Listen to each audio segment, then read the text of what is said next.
Boa tarde, bom dia, boa noite. Meu nome é Antônio Ítalo e a gente vai apresentar aqui, e no caso eu junto com o Felipe e o Bruno, o trabalho 2 de redes, que é um chat IRC.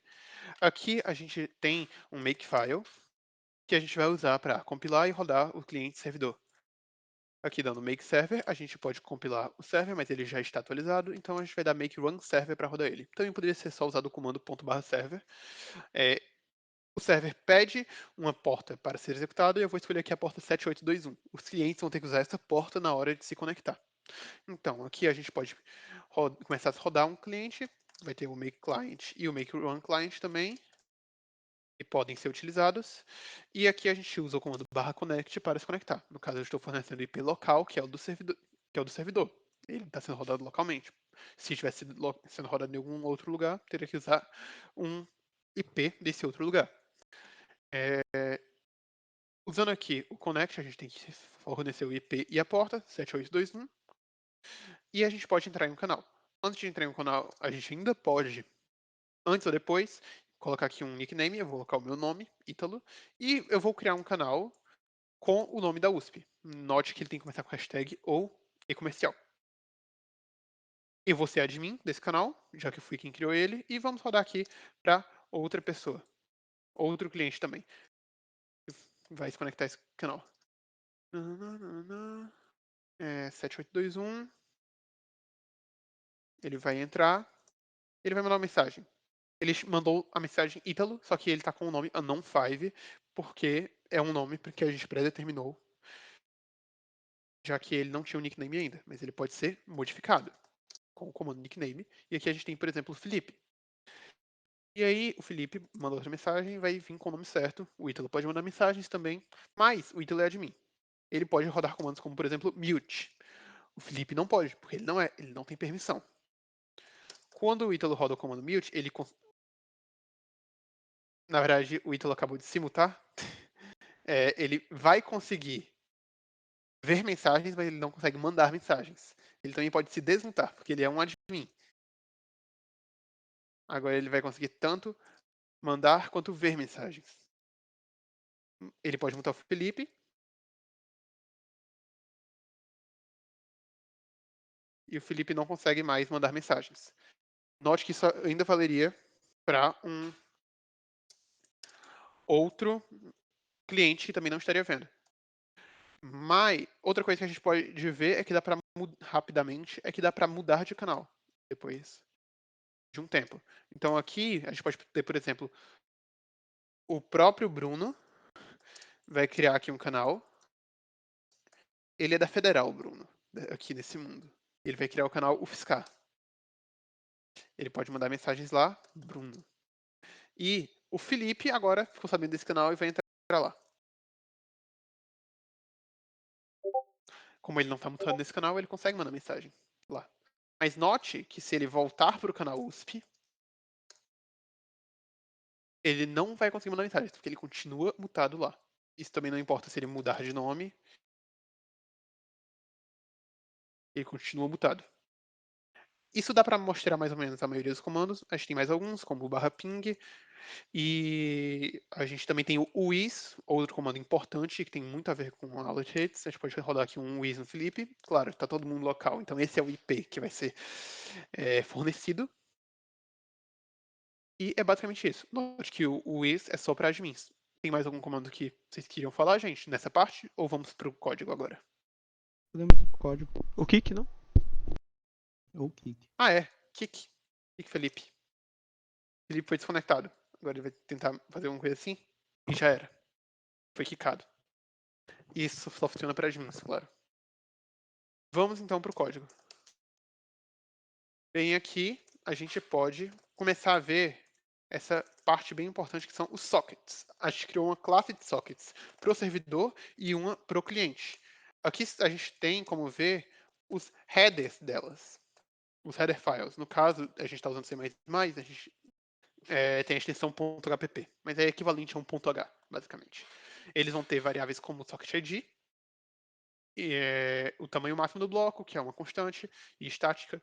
A gente tem o sock address, que é a struct, sock address. No caso do servidor, a gente tem alguns mutexes aqui, um mapa de mutex, na verdade, relacionado a escritas simultâneas no mesmo socket, e a gente tem também um mapa de sock address dos clientes conectados, que vai ser utilizado depois pela função getIP by socketid.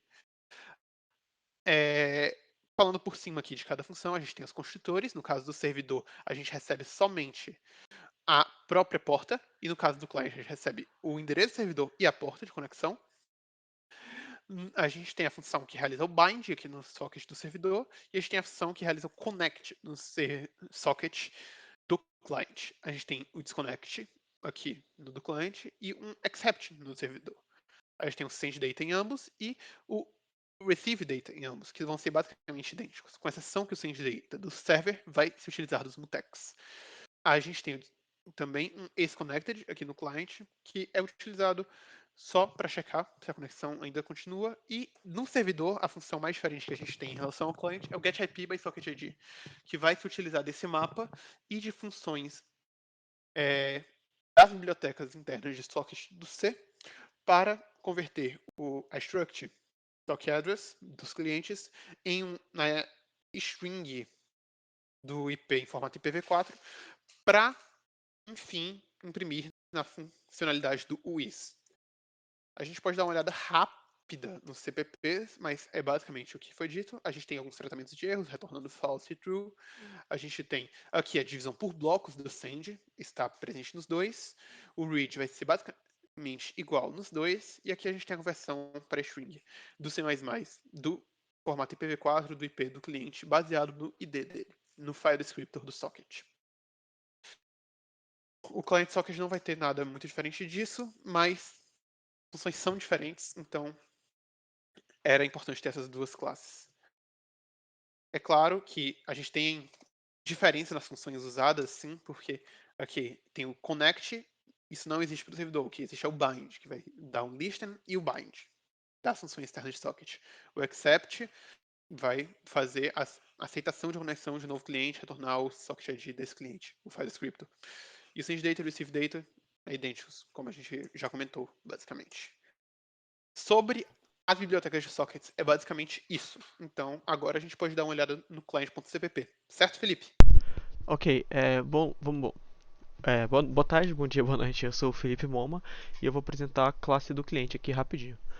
Bom, aqui nós temos a nossa primeira função, que é o handle receive, em que vai receber o socket de cliente, certo? E essa função vai ser responsável por receber todos os dados que o servidor devolverá para esse cliente.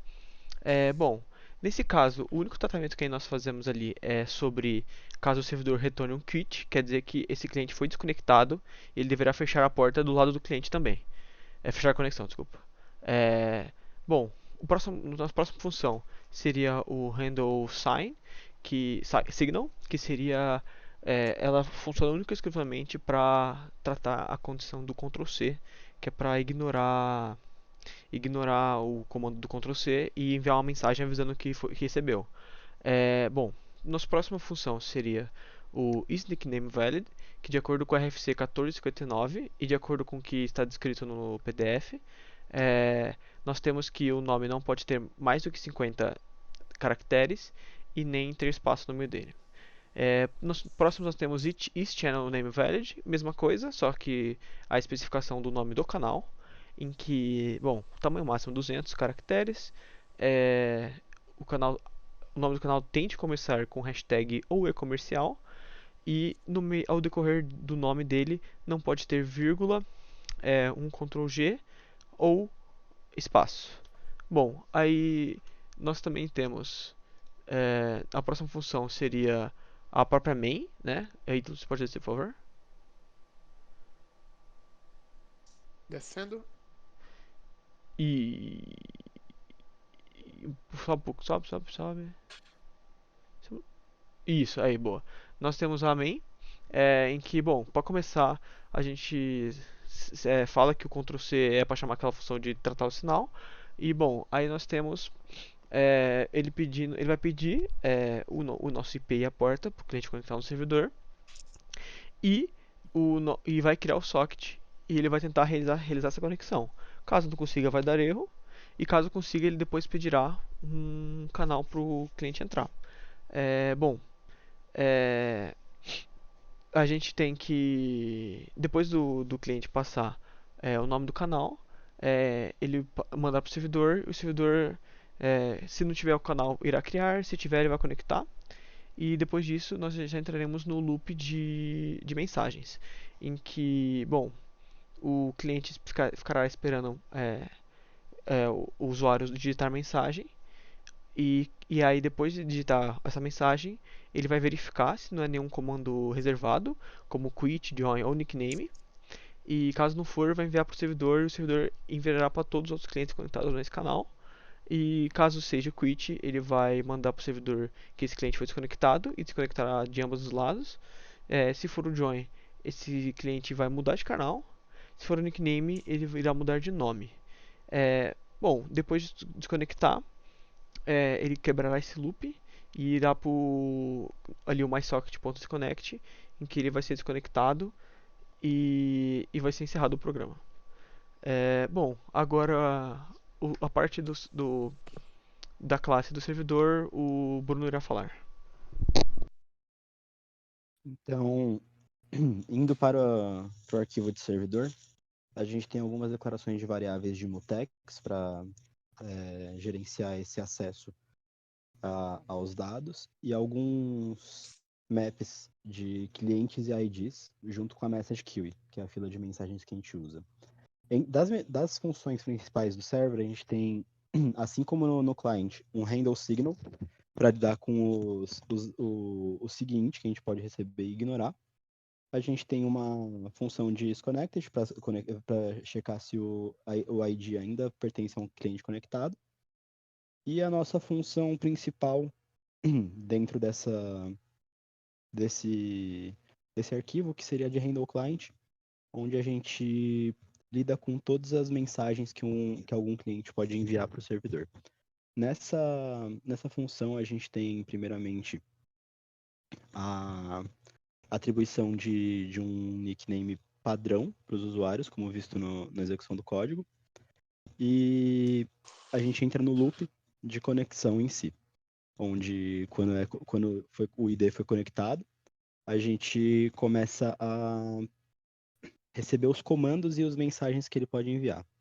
A gente primeiro tokeniza essa mensagem que o cliente envia para checar se algum da mensagem contém comandos, e a gente faz tratamento desses comandos. Então, com o quit a gente realiza a saída do canal.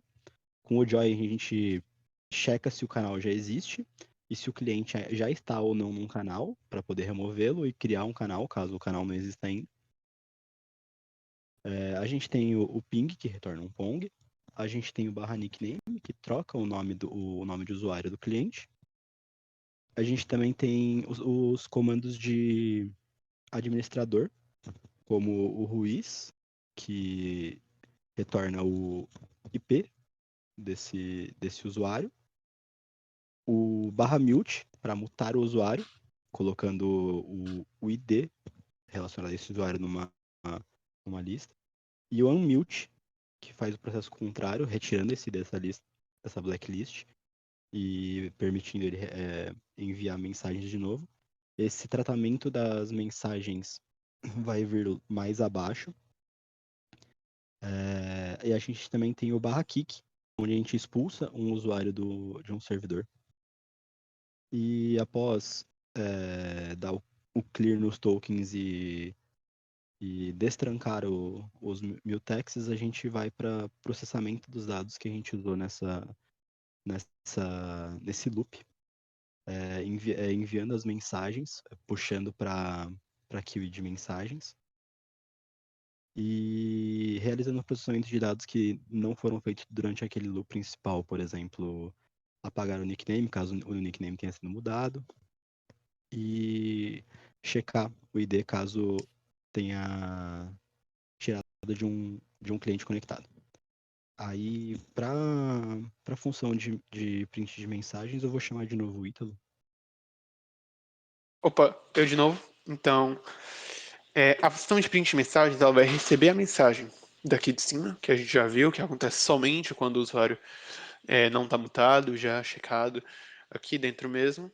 E ela simplesmente tem para cada mensagem, para cada item que está no topo da fila, se ela não estiver vazia, você vai e pega isso, pega esse item, percorre ele. E esse item vai ter o ponto first, que é o canal, basicamente. E você pode percorrer a lista de usuários nesse canal. É o que esse for está fazendo. Percorrendo a lista de usuários, a gente tem que mandar para esse canal a mensagem propriamente dita, que é o ponto second do item na frente da lista. Então, daqui o ponto front. Então, a gente vai e passa isso pela função sendData. Mas é importante ver que a gente faz 5 tentativas, que é o número máximo de tentativas solicitado na especificação do trabalho. Desculpa pelo espirro. Aqui a gente tem isso. A gente envia aqui as mensagens, então, bem aqui. E se falhar, a gente realiza a desconexão, apagando o ID. Isso vai dar, então, que não está mais conectado e vai sair daquele loop na thread principal desse cliente. Então, a gente pega isso um a um a partir desse while true e dá um pop depois de fazer o dele, o 1. E volta a esperar aparecer outra mensagem. Aqui dentro a gente tem a main, que é bem simples, ela vai basicamente chamar funções que a gente já viu antes. Então ela vai primeiro ler a porta e usar o construtor do server socket para chamar a porta. Para criar o socket ligado a essa porta. Usar o bind para realizar um bind nesse socket. Usar o client threads. Vai criar um vector com esses client threads que precisam estar salvos aqui. Vai criar a thread de enviar mensagens, que é a print thread aqui, que chama a função print messages. Ela printa mensagens, no caso, no lado dos clientes, né? E recebe o socket como um dos parâmetros. E a gente tem o loop principal da main, que é bem mais simples que o loop principal do handle client. Ele simplesmente vai pegar os accepts que vem do server socket. E após realizar os accepts, ele vai colocar as threads novas, que ele inicia bem aqui, com os parâmetros certos, na client threads e inserir o ID novo no client IDs. E é basicamente isso para a main. A main é extremamente simples. E também é isso para o nosso trabalho. A gente implementou os 3 módulos, mas não implementamos o bônus, que seria os invites. Mais alguma coisa para acrescentar, gente? Não, não, não. Eu acho que seria só isso e muito obrigado pela atenção. E é isso. Tchau, tchau. Tchau, Tchau, tchau. tchau.